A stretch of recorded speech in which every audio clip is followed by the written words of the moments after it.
Lumière sur le festival Transdanse, festival consacré à l'art chorégraphique qui a débuté mardi et qui se poursuit jusqu'au 26 novembre à l'Espace des Arts, scène nationale de Chalon-sur-Saône. Le festival réunit tous les styles de danse et vise à rendre l'univers de la danse accessible à tous au travers de 9 spectacles, un film et une after électro. On s'attarde sur le programme avec Jérôme Allard, programmateur et coordinateur du festival. Bonjour. Bonjour. Alors le festival, il a débuté mardi 16 novembre. Quels sont les moments forts du week-end qui arrivent ? Alors le week-end, il s'annonce sous les meilleurs auspices avec notamment le spectacle Queen Blood, que je ne saurais trop recommander. C'est un spectacle qui a été créé par un chorégraphe qui s'appelle Ousmane Sy, qui nous a quittés, il est décédé il y a pas très longtemps.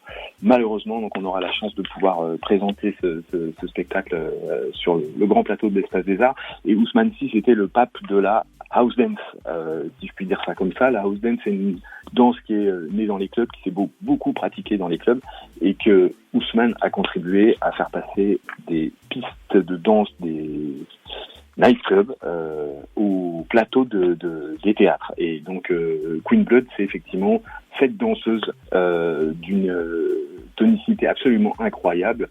C'est un spectacle qui se dévore, c'est fiévreux, enflammé, et on a nous-mêmes très envie de bouger dans nos fauteuils.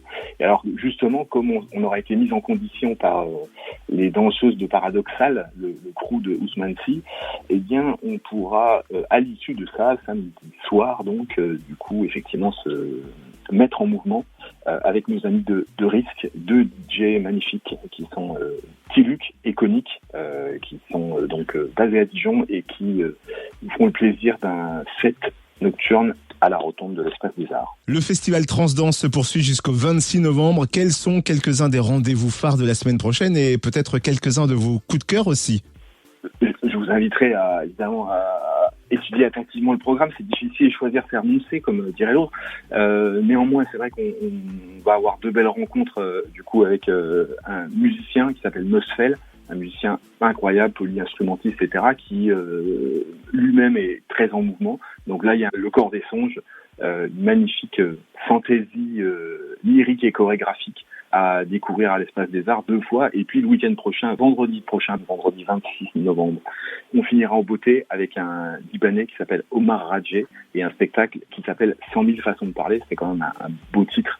Et voilà, pour nous parler justement d'amour, avec les mots d'un poète et philosophe persan d'il y a très longtemps, du XIIIe siècle.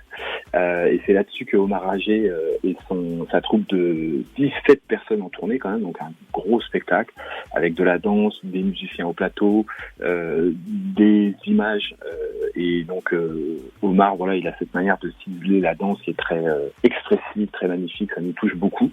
Et donc ça, ce sera effectivement la clôture du festival vendredi soir, 26 novembre, à découvrir absolument au grand espace. Merci pour ce partage passionné. Et où peut-on trouver le programme complet ? Alors évidemment, on peut le trouver d'abord sur le site internet de l'Espace des Arts, www.espace-d-art.com. Et puis bien évidemment, à l'Espace des Arts, on est toujours très content d'accueillir du monde. Merci Jérôme Allard, programmateur et coordinateur du festival Transdanse qui a lieu jusqu'au 26 novembre à l'Espace des Arts à Chalon-sur-Saône. Merci. Merci Cynthia.